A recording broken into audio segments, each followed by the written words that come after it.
Nice. Nice. Noise, noise, noise, noise, noise, noise, noise. It appears to us that the resistors should track very well with one another. So I think in the first go-around here, we should make all the resistors variable. Let's put this on and see how it These men are design engineers at Bell Telephone Laboratories, the research and development part of the Bell system. They're about to engage a new breed of computer called Graphic 1 in a dialogue that will test the ingenuity of both men and machine. It's a new way of working out abstract problems in the age-old medium of drawings and designs, which explains why the technique is called computer graphics. Our researchers have an idea for a telephone filter circuit they want to try out, but they need a ready answer for the problem. If they do this, what will happen? They could spend many hours in the workshop building and testing the real thing. Instead, they'll draw their circuit directly on Graphic 1's cathode ray tube. The operator talks to the computer with an electronic light pen, which does a precise and easy job of assembling the symbolic parts of the design. Diodes, resistors, transformers, and all are automatically positioned by the pen, connecting them as it goes along. I think the drawing will be much more readable if we place that three-terminal device down in the lower right-hand corner. You want to move this down over here? Yes. If they change their plan, that's no problem either. There's no need to memorize complex rules, for the computer signals action when it's ready. If the researchers have done a good job of programming what they want the design to do, the computer is quick to point out any breakdown in their logic. All done, Tim? I think so.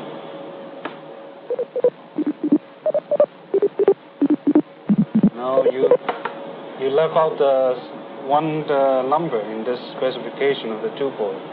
We left out the input impedance. Right. Let's make that 1 megohm. Okay, let's try again. The design is complete. But will it work? At this stage, a remotely located master computer takes over the job of calculating the performance curves of the circuit. Okay, let's go.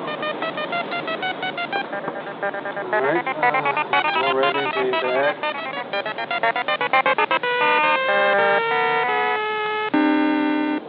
I think it looks good. We certainly don't have to worry about the amplifier we're using based on this. On some of these letter things here, we're not doing it right. It's too gray. How much trouble is it to get that changed to some other color? Just find the right place in the program, make the appropriate change, and we'll run the whole thing again. Let's make bug A go, what would you say, down 1 square and right 1 square. So you see what we'll get is the program going through these lines. A consulting graphic artist and a Bell Laboratories scientist are collaborating on an idea for an experimental computer-made movie. That come out of it, you know, and right, this idea of you being able to program something so we know what it's supposed to do. And what I get a great deal of response out of is you don't know what it's exactly going to do in terms of images. And it's interesting to me that you say the unexpected things that happen. Yeah. Because in a sense, the computer has done exactly what you told it to do, right? Their shooting script is an intricate set of instructions written in one of several programming languages available. This one is BFlix, short for Bell Labs Flix.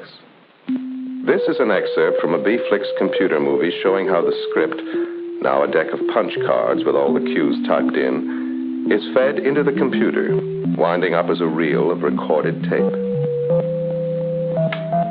Hi, Bernie? Yes, sir. Hi, I've got another BFlix movie here on 2 reels. Can you possibly do it now? Sure can. Great. That's the second half.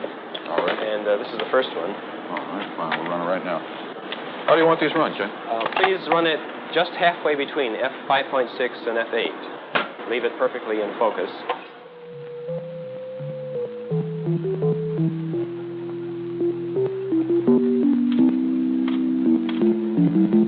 Under computer control now, the taped information is converted into rapidly moving pictures made up of a fine mosaic of points of varying light intensity.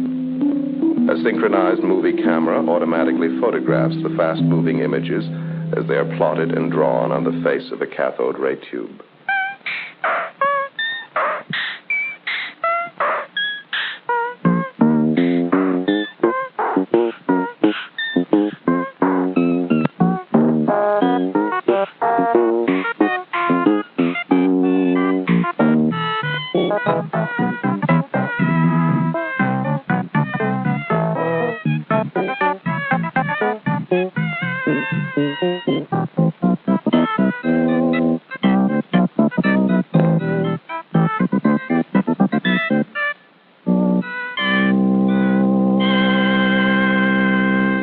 I want to reach out to this technology. I want to incorporate this technology into my art and have the two mixed together. For instance, what spellbinds me as an idea is that I'll be able to sit someplace in a railroad station and write a movie, or maybe even pick up a telephone eventually and write a movie.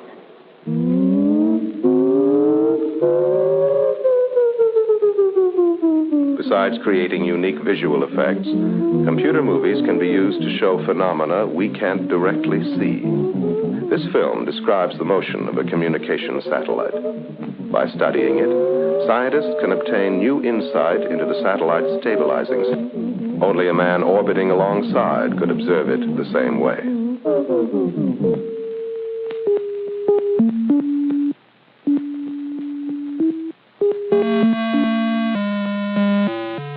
Experimenters in visual perception are using computers to create weird, random patterns that never occur in real life, to find out what and how people see when these patterns are shown to them. These patterns are curiously reminiscent of pointillism of the 19th century artist Seurat, whose beautifully integrated paintings are formed by countless computer-like dots and dashes. The art of Seurat is an incredibly methodical technique that produced only a dozen or so paintings in his lifetime. Today, researchers are generating that many in a single day.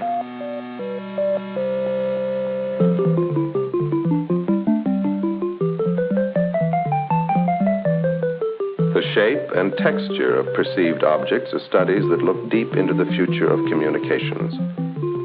When we learn to separate the relevant from irrelevant in visual information, we'll be on the way to sending three-dimensional color picture messages over ordinary telephone lines.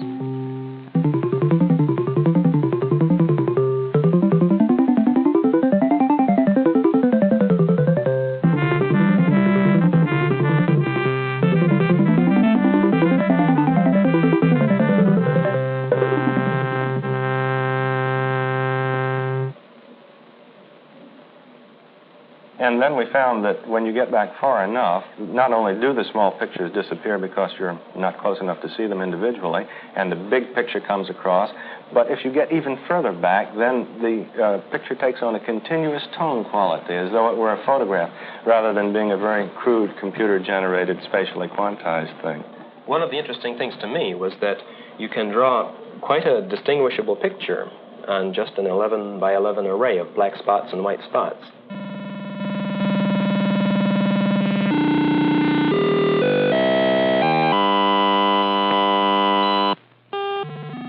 The entire musical score accompanying this film was composed on a computer that can produce nearly endless variations of sounds.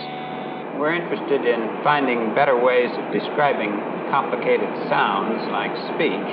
However, speech is still very complicated. Music is simpler, and some of the methods which we're using here to describe music in terms of a graphical function can also be used for speech, and we can find out a great deal by studying these simpler sounds. Daisy, Daisy, give me your answer too. Programming the score is like composing for conventional musical instruments, except that notes are replaced by numbers. The computer converts these numbers into impulses that cause sound waves to come directly from a loudspeaker. The carriage, but you look sweet upon the seat of a bicycle built for two. What actually happens when we hear sounds? We know that the membrane of the inner ear changes sound waves into audible sensations. But until recently, no one had seen the whole inner ear in action. When sound waves strike the membrane, it makes thousands of microscopic movements per second. Only by computer could they be calculated and for the first time pictorially described. It takes several minutes of this motion to draw the simple sound of yes. Since the model of the inner ear is being expressed mathematically, it can be pictured in different ways. In this 3D version, the membrane is given a spiral shape, recoiling as it receives shocks from simulated sound waves. Now, Now, aside from some of the standard problems with showing three-dimensional movies, when we showed these movies up in Boston, I think some of the people up there were quite interested and excited in what they saw. Yes, I suppose that as an educational tool, it's very good. It allows people to see things which only mathematicians could see before. And in fact, the people who seemed most interested were the medical doctors and people like audiologists. Human speech, seemingly so simple, is a very complicated process no one fully understands. To be or not to be, that is the question. Whether 'tis nobler is to suffer the slings and arrows of outrageous fortune, or to take arms against a sea of troubles, and by opposing end them, to die, to sleep. Those words were spoken by a digital computer, programmed to simulate a speaking machine. Much of what we know about voice and speech is stored in the computer's memory. From there, we can experiment with more advanced ideas in areas that are still unknown. Take stress. How do we always seem to know just which parts of spoken words to emphasize? Ruth, let's try to synthesize that sentence. Okay, do you want monotone pitch? Let's hear it on monotone first. Okay. Scientists can only begin to explain how we speak. We stress words without thinking, giving them fine shadings of pitch and intensity. Let's see if we can change that stress on my. How about on my and black? Would that be all right? Fine, let's try it. When phonetic symbols are fed to the synthesizer, it combines them into intelligible speech. Well,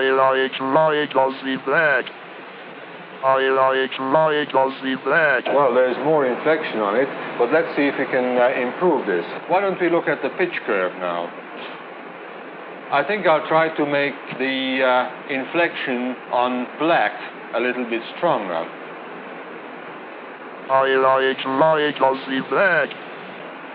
Let's see if I can improve that.